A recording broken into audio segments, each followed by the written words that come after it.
Nah jangan kalah dah nih generasi muda sekarang ya. Kita jangan kalah. Orang luar kadang lebih apresiasi sama budaya kita, tapi kita sendiri nih yang lahir gede di mari ya kan, hidup di mari, tapi kita kurang menghargai. Di luar negeri orang-orang menghargai kita, tapi kita sendiri kurang menghargai. Gimana tuh? Itu kita harus sama-sama saling peduli nih, karena budaya ini tadi dibilang Pok Kartini ini pondasi ya. Rumah tanpa pondasi itu gampang rubuh. Saya punya teman ada yang di Hong Kong tinggalnya. Jadi dia belajar tari Betawi ke sini. Datang ke sini. Dia datang ke sini belajar sama saya, mempelajari tari topeng Betawi. Oh, ini yang sering dibilang nih teman dari Hong Kong gitu. Iya, nah benar. Teman dari Hong Kong beneran. Beneran. Teman lu dari mana? Teman dari Hong Kong. Bener. Tapi dari Hong Kong. Kalau di Hong Kong beneran gitu. Namanya Bu Suryanti. Alhamdulillahnya nih sudah ditetapkan sebagai warisan budaya tak benda di tahun 2025 nih. Nah, perasaan Mpok waktu denger ini gimana? Perasaan saya bangga karena ngerasa ini kan tari yang dari istilahnya kota, di pinggiran kota ya. Istilahnya di Betawi pinggir lah kalau menurut orang itu Betawi pinggir. Alhamdulillah bisa diakui oleh pemerintah ya, oleh namanya WBTB ini. Merasa bangganya, alhamdulillah kok bisa ya sampai diakui gitu. Merasa bersyukurnya. Berarti hasil saya latihan selama ini gak sia-sia. Jadi ada buktinya.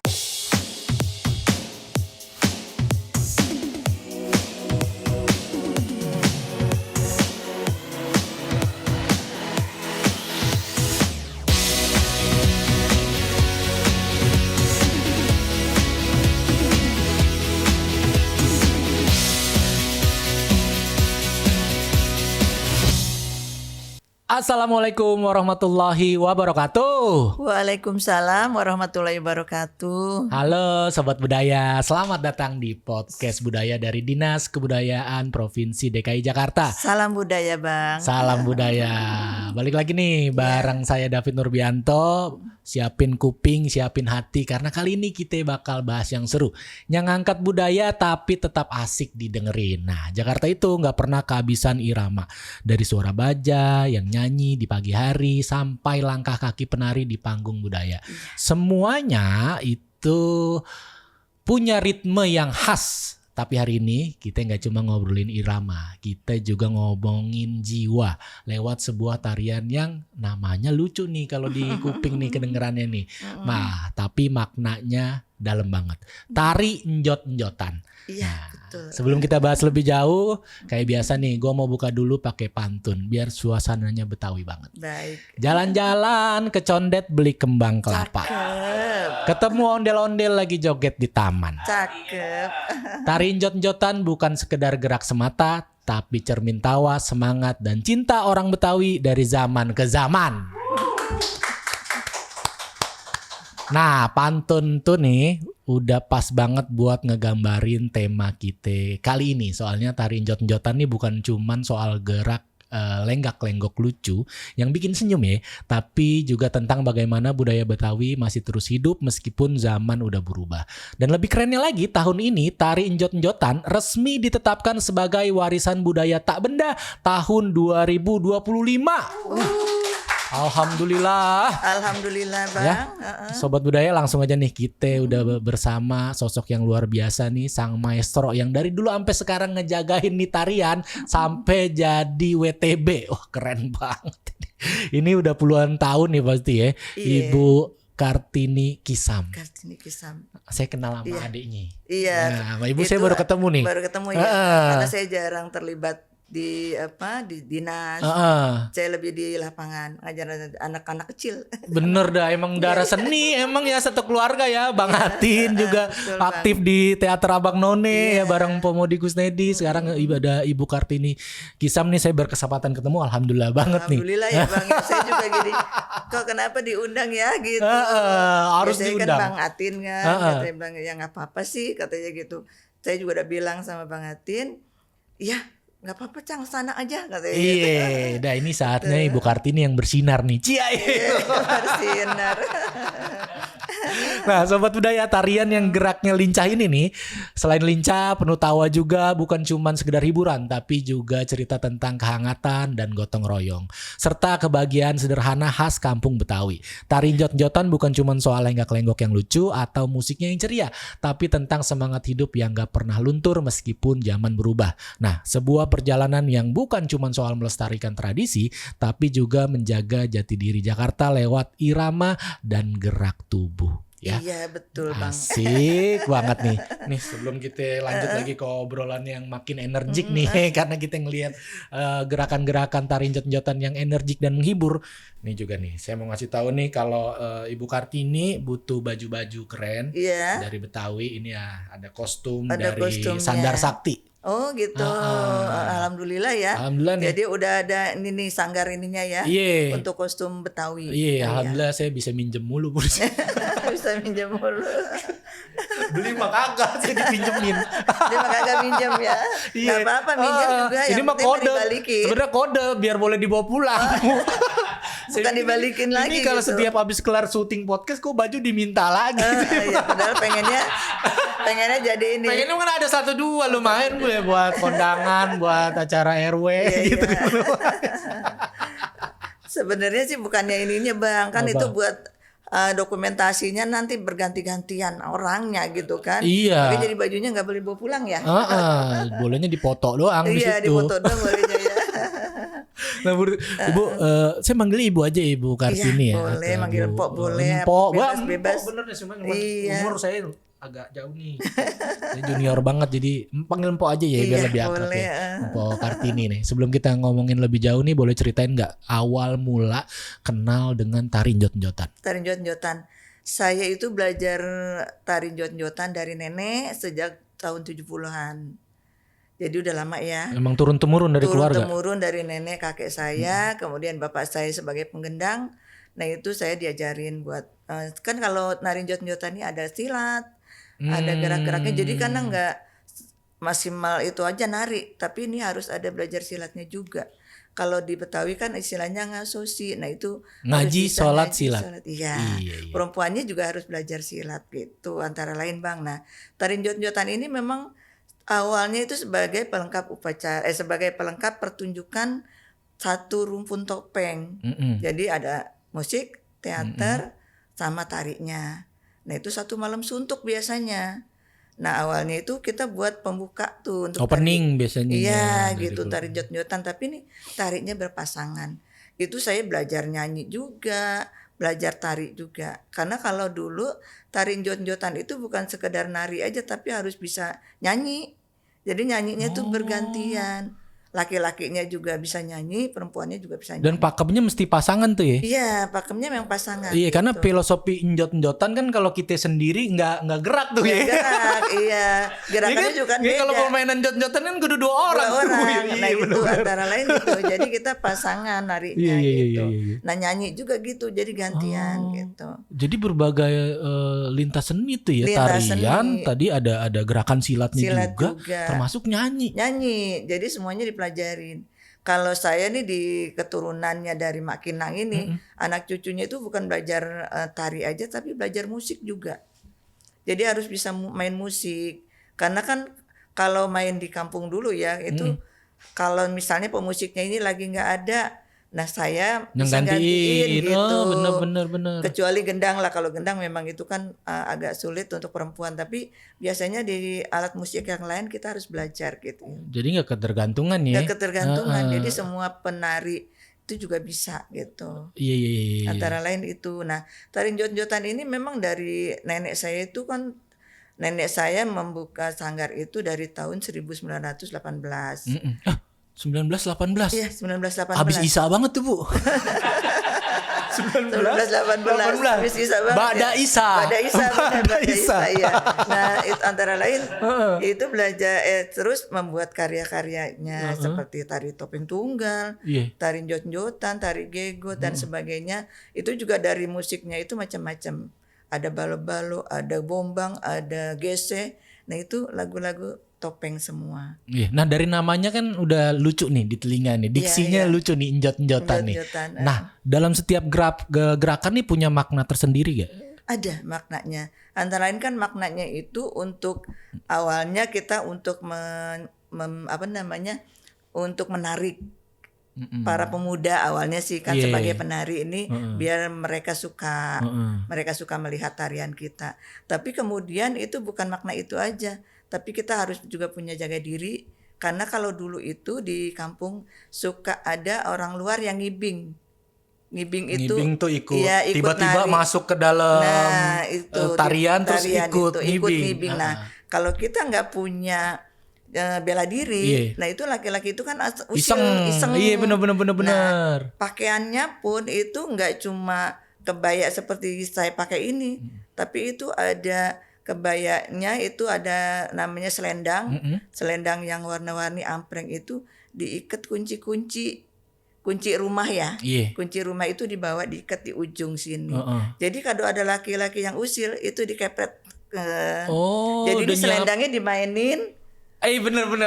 Jadi kalau udah mulai ada gerakan-gerakan agresif nih, iya, ya kan agresif, itu perlindungan dirinya nih. Nah, gitu. Selendangnya dimainin. Tajam tuh ujung selendangnya. Iya, nah itu antara lain buat senjata. Iya. Menjaga kita jangan sampai kena. Iya. Kalau udah kebangetan banget mah taruhin kunci Inggris Bu itu. Keberatan atau narinya keberatan. Iya. Maksudnya kalau emang udah bandel banget tuh laki tuh taruhin kunci Inggris biar dia mental langsung. Nah, antara lain gitu Bang. Iya, jadi filosofinya itu ya. Filosofinya gitu. Jadi nggak cuma penari itu sembarangin gitu. Benar. Jadi harus punya bela diri, harus bisa jaga diri juga. Nah itu filosofi di kehidupan juga ya, namanya hidup di kota besar gitu ya, kita juga kudu pandai jaga diri ya. Nggak cuma laki-laki termasuk perempuannya. Iya betul. Nah itu antara lain kayak gitu. Nah filosofinya seperti itu. Kenapa itu pakaiannya juga ada mengandung arti gitu. Karena itu bukan sekedar pakaian dipakai buat pemanis aja, tapi ada filosofinya untuk menjaga diri kayak gitu. Iya. Itu mungkin itu termasuk keunikan tarian jot-jotan dibanding tarian Betawi yang lainnya. Iya sih, sebetulnya ada itu seperti itu sih, ada keunikannya yang itu untuk jaga diri karena kan laki-laki kita nggak semuanya yang yang benar-benar dia jujur atau gimana, tapi tetap aja kan ada yang iseng gitu. Iya benar, apalagi yang iseng kan pasti itu orang lewat Bu. Orang lewat. Antara lain, iya orang lewat. Ada apaan tuh? Iya, ada rame-rame tuh. Ikut masuk tiba-tiba dia kagak tahu, kagak paham, kagak ngerti. Gampang nih diusilin. Dasaran penari gitu kan. Bener. Jadi disepelein kan penari, padahal nggak tahu juga lah penari juga bisa jaga diri. Bisa bela diri tadi itu ya. Bisa ngasosi, ngaji sholat silat itu tadi. Ya, antara lain seperti itu Bang. Nah, jot-jotan ini memang tari selalu berpasangan. Itu kayak gitu sih. Selalu berpasangan. Oke. Jadi nggak sendiri narinya. Iya. Itu tari tradisi dari rumpun topeng Betawi. Rumpun topeng Betawi. Iya. Oke. Karena kan ada rumpun cokek. Ada rumpun dari ondel-ondel, ada keroncong. Jadi masing-masing punya rumpun-rumpun gitu. Nah, rumpun topeng kan musiknya beda, yaitu gamelan musik topeng. Nah kalau gambang keromong itu yang cokek kayak gitu. Jadi harus dibedakan gitu. Nah itu sekarang nih tari injot-jotan seperti tadi saya informasikan di awal, alhamdulillahnya nih sudah ditetapkan sebagai warisan budaya tak benda di tahun 2025 nih. Nah perasaan Mpok waktu denger ini gimana nih? Perasaan saya bangga karena ngerasa ini kan tari yang dari istilahnya kota, di pinggiran kota ya. Istilahnya di Betawi pinggir lah kalau menurut orang itu Betawi pinggir. Alhamdulillah bisa diakui oleh pemerintah ya, oleh WBTB ini merasa bangganya, alhamdulillah kok bisa ya sampai diakui gitu. Merasa bersyukurnya berarti hasil saya latihan selama ini gak sia-sia. Jadi ada buktinya gitu. Jadi biar bisa membanggakan orang tua saya, nenek saya yang sudah tidak ada gitu. Iya, jadi perjalanan panjang akhirnya berbuah gitu ya. Berbuah hasilnya gitu. Antara lain seperti itu Bang. Nah, waktu itu juga pas yang dari Kemendikbud manggil itu kita disuruh nari kan. Karena pengen tahu tuh untuk penetapannya. Seperti apa sih katanya gitu ya. Akhirnya nari ternyata lolos gitu ya sebagai itu diakui. WBTB warisan budaya tak benda. Nah pasti kan yang namanya budaya ini nggak berhenti setelah dapat warisan budaya tak benda ya. kedepannya kan kita ada yang namanya upaya pelestarian. Betul. Nah, gimana nih Mpo Kartini nih untuk memperkenalkan tari enjot-enjotan utamanya di generasi sekarang nih, pintu masuknya, caranya ya termasuk lewat podcast yang lewat sekarang podcast ini. Ya betul. Gimana? Mungkin ada cara-cara tersendiri. Kalau saya nih sekarang kan memang lagi dilibatkan buat ngajar di 57. Karena untuk dia udah untuk UKOM ya, ujian kompetensi. Nah, ini saya sudah ada beberapa tahun ini sering itu memberikan tari jot-jotan, antara lain untuk mahasiswa, antara lain juga gitu. Jadi buat mengenalkan kepada anak-anak muda, mahasiswa, supaya nanti tari jot-jotan ini dikenal, tetap dilestarikan gitu. Saya seperti itu, jadi sudah mencobanya dari sanggar, kemudian dari sekolah juga, di perguruan tinggi juga. Iya, mungkin yang bisa jadi menarik tadi itu filosofi menjaga dirinya, apalagi di zaman yang makin modern sekarang kan gangguan godaannya makin parah ya, Mpo ya. Benar, iya Bang, kayak gitu. Jadi kalau filosofi itu bisa ditularkan ke generasi sekarang nih, kayaknya mantep tuh. Iya, alhamdulillah sih memang saya beberapa tahun ini memang dilibatkan buat mengajarkan di SMK. Gitu, mahasiswa juga. Nah, ada pengalaman lucu menarik nggak selama Mpo Kartini ini memperkenalkan, menampilkan tarian jot-jotan nih? Nah, cuma yang jadi pengalaman lucunya sih memang anak-anak muda sekarang kan biasa untuk mempelajarannya itu agak susah ya.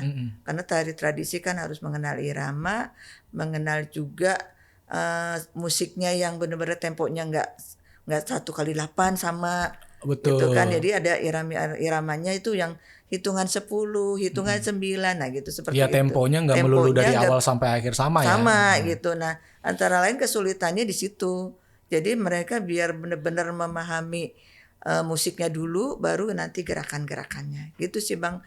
Jadi yang saya ajarkan selama ini saya itu kan dulu mengenalkan musiknya, mendengarkan musiknya, baru mereka diajarkan gerak-geraknya gitu. Oh gitu. Jadi semua unsur emang mesti ngerti ya. Iya. Musik, ngerti, kita paham dulu temponya segimana. Iya. Baru masuk ke gerakannya. Masuk ke gerakannya, karena kalau dia enggak mendengarkan musiknya yang paham dulu lah gitu ya, biasanya agak sulit gitu. Makanya kalau saya ngajarinnya seperti itu. Jadi denger musiknya dulu, temponya berapa kali 8, berapa kali 9, gitu. Ada yang 5, ada gitu hitungannya kan Bang. Karena ngikutin irama gitu kayak gitu. Nah itu alhamdulillah sih selama ini mereka dapat bisa melestarikan seperti itu. Tapi menariknya pintu masuknya itu karena kita mesti paham musiknya dulu, terus baru gerakannya, terus tadi ada gerakan silat di dalamnya. Siapa tahu kalau di antara itu mereka enggak misalkan gue nggak tari jot-jotan nih, tapi gue tertarik sama musiknya aja, itu juga bisa ya. Jadi bisa. Wah, jadi kenal sama musik Betawi nih. Bener. Jadi ngerti sama silat Betawi, siapa tahu gitu ya. Iya, memang gini yang kayak di SMK sekarang kan memang ada jurusan yang musiknya. Jadi musik belajar tentang musik Betawi. Nah ini tentang tarinya. Jadi mereka biasanya kalau UKOM ini jadi satu. Jadi yang ini musik buat mengiringin, yang tari gitu. Iya, maksudnya siapa tahu jadi minat. Banyak justru malah ke musiknya gitu ya. Iya benar. Jadi pintu masuk untuk anak muda sekarang kenal budaya itu jadi lebih asik gitu. Lebih banyak juga alhamdulillah. Karena banyak juga yang dari SMK ini mempelajari musik dan tarinya gitu. Nah, generasi sekarang nih kita sebutnya Genji ya Mpo ya. Kira-kira ketika memperkenalkan tari jot-jotan ini ada nggak inisiatif dari mereka untuk improvisasi gerakan atau apalah. Nah, gimana sikap dari Mpo? Saya ya, kalau improv sih sebenarnya gini, boleh mereka improv, tapi jangan dirubah. Improv misalkan sekedar dia menambahkan harusnya gerakannya cuma berapa kali 8 tapi dia tambah. Misalnya dia improvnya dengan gerakan yang lebih bagus, lebih dinamis, nggak masalah gitu. Cuma kalau yang asal jangan merubah tradisinya. Merubah tradisinya, maksudnya jangan ngerubah pondasinya. Pondasinya gitu. Ya kalau ditambahin ujung-ujungnya nggak apa-apa ya. Nggak apa-apa. Misalkan kalau untuk ujungnya kan misalkan dia nih selesai gitu kan, ada gerakan-gerakan improv itu nggak masalah. Iya. Jangan ujuk-ujuk masuk tahu-tahu langsung velocity. Iya, kan beda itu Mak. Beda itu Mak. Kalau itu beda lagi, kalau udah gini-gini beda lagi gitu. Atau ditambahin ujung-ujungnya biasanya kayak HE gitu masih udah beda tuh ya. Udah beda. Jadi kalau misalkan dia mau membuat dari gerakan itu, tapi juga harus buat karya aja sendiri, saya gitu. Paling dia ajarkan gitu. Oh benar. Misalnya jadi gini, nggak ditahan tapi di istilah dihimbau lah istilahnya. Jadi gini, kalau emang mau membuat karya ini dari pondasinya jot-jotan misalkan, nggak apa-apa. Tapi dia kembangkan lagi gerakan-gerakannya gitu. Musiknya juga dibuat berubah lagi, maksudnya bukan jot-jotan yang tradisi. Iya, gitu. di aransemen lebih modern misalkan. Modern gitu, misalkan nggak apa-apa. Kan emang harus berkembang kalau seni ya. Iya. Seni harus berkembang. Tapi pondasinya, basicnya tetap harus ada. Harus tuh ya. ada. Karena ini yang namanya tradisi kan bukan sekedar gerakan aja, ini punya nilai filosofi. Iya, benar. Yang tetap harus dibawa. Intinya ketika kita menampilkan sesuatu tetap ada isinya. Gitu Bang. Jadi saya sering menyarankan sih anak-anak seperti itu supaya mereka ini jangan menyimpang dari yang aslinya, yang tradisinya gitu. Bener, itu istilahnya budaya itu rumah tempat kembali. Iya. Ih asik banget ya gue. Jadi pondasinya harus tetap dijaga. Harus kokoh. Biar gitu. kagak rubuh rumahnya, pondasinya kudu kokoh. Bener. Iya. Nah Mpok Kartini pernah manggung kemana aja nih? Yang paling jauh deh, yang paling jauh. Alhamdulillah saya pernah ke luar negeri. Boleh. Ke Hong Kong, Singapura, terus Mesir, Nigeria. Wah. Iya. Hong Kong, Mesir, Nigeria. Iya. Jauh itu. Jauh juga ya. Jauh. Saya juga nggak tahu di peta di mana Nigeria. Petanya di mana? Petanya kayaknya di Afrika Barat apa Selatan sih ya. Iya, pokoknya di Afrika itu sampai ke Nigeria ya. Iya, itu dari Dewan Kesenian. Nah, impresinya apa ketika menampilkan tari jot-jotan di sana? Alhamdulillah sih apresiasinya kalau di luar ya buat tari Indonesia ya. Itu bagus banget. Makanya kadang-kadang kalau di kita nih ada kurang apresiasi, sedih. Iya. Kadang-kadang kan ya ada yang kurang apresiasi kepada Betawi misalkan, ya tarinya begitu, tapi dia nggak lihat, belum lihat, tapi dia bilang kok begitu ya. Iya, istilahnya tak kenal maka tak sayang. Iya, kayaknya sih seperti itu. Cuma kalau udah di luar negeri itu apusnya bagus. Jadi kita rasanya, aduh ternyata orang-orang sana menghargai. Lebih care, lebih aware sama budaya. Dia malah lebih menghargai ya. Pengen belajar gitu. Saya punya teman ada yang di Hong Kong tinggalnya. Jadi dia belajar tari Betawi ke sini. Dari Hong Kong, memang dia punya keluarga di sini. Tapi dia pengen belajar karena dia punya sanggar di sana. Oh, di Hong dia Kong. yang datang ke sini? Dia datang ke sini belajar sama saya, mempelajari tari topeng Betawi. Oh, ini yang sering dibilang nih teman dari Hong Kong gitu. Iya, nah benar. Teman dari Hong Kong beneran. Beneran. Teman lu dari mana? Teman dari Hong Kong. Bener. Tapi dari Hong Kong. Kalau di Hong Kong beneran gitu. Namanya Bu Suryanti. Iya, jauh-jauh dia bela-belain kemari untuk belajar sih. Belajar. Karena dia bilang dia punya basicnya Melayu. Jadi dia di sana narinya Melayu, makanya pas dia lihat dari ini YouTube kata dia terus pengen belajar tari Betawi, tari topeng kata dia gitu. Seperti itu. Jadi saya bersyukur aja sih ternyata orang luar masih menghargai budaya kita. Nah jangan kalah dah nih generasi muda sekarang ya, kita jangan kalah. Orang luar kadang lebih apresiasi sama budaya kita, tapi kita sendiri nih yang lahir gede di mari ya kan, hidup di mari, tapi kita kurang menghargai. Di luar negeri orang-orang menghargai kita, tapi kita sendiri kurang menghargai, gimana tuh? Itu kita harus sama-sama saling peduli nih, karena budaya ini tadi dibilang Mpok Kartini ini pondasi ya. Rumah tanpa pondasi itu gampang rubuh. Bener Bang. Jangan kita cuma seneng yang luar aja ya. Betul. Bang ya. Tapi harus punya sendiri juga. Ya gitu. intinya bukan nggak boleh, tapi boleh. Kita imbangin aja. Iya. Kita imbangin. Jadi tetap belajar yang tradisi, yang K-pop juga boleh. Karena kan modern, anak-anak juga harus belajar ya. Betul. Ya, biar nggak ketinggalan zaman. Bener, siapa tahu nanti Blackpink konser di mari lagi, tarian pembukanya tari jot-jotan. Tari jot-jotan ya. Jot-jotannya modern. Nah, kalau tadi dari orang Hong Kong aja tertarik, kan Korea juga masih mungkin bisa tertarik. Bisa. Alhamdulillah, mudah-mudahan. Doanya dikabul. Amin ya. Nah itu tadi mungkin bisa jadi harapan Mpok Kartini nih, supaya tari jot-jotan ini bisa lebih dihargai di masyarakat sendiri khususnya, karena udah bersinar di luar luar negeri gitu ya. Ada lagi nggak sih harapan tentang tari Injot-Injotan ini, utamanya setelah ditetapkan sebagai warisan budaya tak benda? Ya. Apalagi nih harapannya? Harapan saya sih gini, untuk yang akan datang bukan cuma Injot-Injotan aja yang akan masuk ke WBTB. Tari-tarian yang lain, yang dari topeng Betawi, yang dari rumpun cokek, dimanapun itu yang tetap Betawi ya. Insya Allah saya mengharapkannya tetap diakui, tetap dilestarikan oleh pemerintah juga.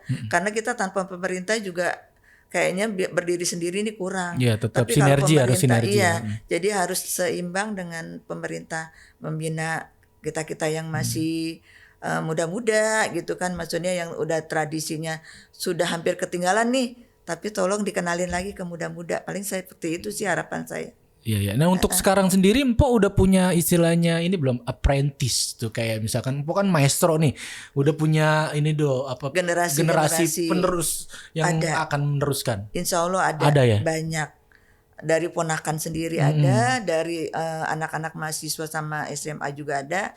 Jadi banyak sih Bang. Jadi alhamdulillah saya nggak merasa bakalan ke ini ya, tergusur. Iya, bakal hilang gitu, bakal punah. Alhamdulillah saya bersyukurnya anak-anak masih mau belajar tari Betawi. Itu yang bikin bahagia ya. Bikin bahagia, dari mulai rumpun topeng, cokek dan sebagainya. Mereka sekarang antusias buat berlomba. Karena sekarang banyak diadakan lomba-lomba juga kan. Iya. Jadi dari situ mereka ini, dan juga dari Diknas itu juga ada semacam FLS 2N. Iya. Nah itu kan diambilnya nih dari DKI apa nih buat karyanya kayak gitu. Nah itu antara lain karena dukungan pemerintah. Saya bersyukur ternyata ini di sekolah juga sudah mulai banyak eskul tentang tari-tari topeng, tari-tari daerah lain. Jadi mengenalkan buat anak-anak muda dari mulai SD sampai yang SMK gitu. Iya, kita doain aja nih ntar mungkin 2 tahun, 3 tahun ke depan yang ngisi podcast udah dari generasi murid-muridnya Mpok Kartini nih ya. Amin. Yang istilahnya mereka nggak cuma jadi pelaku tapi turut berkontribusi melestarikan. Ya. Mudah-mudahan seperti itu harapan saya Bang. Ya kita doain bareng-bareng ya, karena budaya, yang namanya budaya ini kita nggak boleh mati obor istilahnya. Gitu. Obornya kudu terus nyala sampai kapanpun ya. Poye. Nah terakhir nih tari Injot-Injotan, istilah katanya apa yang pesan nih yang bisa disampaikan kepada warga Jakarta, utamanya Jakarta dan warga Indonesia, filosofi tari Injot-Injotan yang bisa bikin kita semangat? Sebenarnya gini, untuk tari Injot-Injotan filosofinya sih sebetulnya sangat sederhana. Dipelajari dulu, disayangi dulu, terus kita lestarikan, terus kita sayangi. Jadi kalau kita sayangi, kita lestarikan, insya Allah nanti bisa berkembang, dan juga orang-orang yang di luar sana, se-Indonesia antara lain itu bisa mengenal tari Injot-Injotan. Biar filosofinya itu bisa mengena untuk anak-anak muda zaman sekarang. Oke. Jadi itu intinya sih, buat anak muda zaman sekarang jangan langsung di-skip gitu ya, Bu. Emang kita iklan YouTube. langsung di-skip. Jangan langsung di-skip. Tapi lebih kenal lebih dalam. Dan nih Mpok Kartini nih, tempat bertanyanya udah ada, tempat belajarnya udah ada. Silakan yang tertarik sama tari Injot-Injotan, yang mau belajar, yang mau ikut berkontribusi melestarikan nih, ada Mpok. Istilahnya. Iya, baik Bang. Hubungi nomor di mana, Pok? Nanti di sini. Hubungi nomor di sini ya. Iya, hubungi di sini. Oke, makasih banyak. Sama-sama Abang. Iya, saya senang banget ngobrol sama Mpok gitu. Salam sama Bang Atin ya. Saya kangen juga sama dia. Saya sampaikan dari Bang Iqbal. Siap. Dah, sobat budaya, obrolan bareng Ibu Kartini barusan nih benar-benar bikin hati kita hangat ya. Dari beliau kita belajar bahwa menjaga budaya itu nggak selalu harus lewat kata-kata. Kadang cukup lewat gerak, lewat senyum, lewat tarian yang lahir dari hati. Tari Injot-Injotan mungkin terlihat sederhana, tapi di balik setiap langkahnya ada cerita tentang semangat, tawa, dan keikhlasan orang Betawi menjaga budayanya. Dan penetapan tarian ini sebagai warisan budaya tak benda tahun 2025 bukan cuma penghargaan, tapi juga pengingat kalau budaya akan terus hidup selama masih ada yang mau menari, mau bercerita, dan mau mencintainya. Terima kasih nih buat Ibu Kartini sekali lagi. Semoga Sama-sama. sukses terus. Amin. Semoga tari jot-jotan bisa lebih dikenal generasi muda. Amin. Nah, sang maestro tadi sudah berbagi cerita, semangat dan inspirasinya buat kita semua. Dari tangan dan langkah Ibu Kartini kita belajar bahwa budaya itu bukan cuma peninggalan, tapi kehidupan, sesuatu yang harus terus digerakkan, dijaga dan diwariskan dengan cinta. Tari jot-jotan mungkin kelihatan ringan, penuh tawa, tapi justru disitulah kekuatannya. Ada pesan bahwa kebahagiaan, kesederhanaan, dan kebersamaan adalah bagian dari jati diri orang Betawi, dan lewat Ibu Kartini, semangat itu masih terus hidup sampai sekarang. Nah, Sobat Budaya, jangan lupa dukung terus podcast Budaya dengan cara like, subscribe, juga tinggalkan komentar tentang ide budaya apa yang ingin kamu dengar di episode berikutnya. Follow juga akun Instagram Dinas Kebudayaan DKI Jakarta di @disbudDKI. Sampai jumpa di episode berikutnya. Jangan lupa, setiap langkah kecil kita buat nyelamatin budaya itu sama berharganya kayak langkah kaki maestro di panggung besar. Assalamualaikum warahmatullahi wabarakatuh. Waalaikumsalam warahmatullahi wabarakatuh.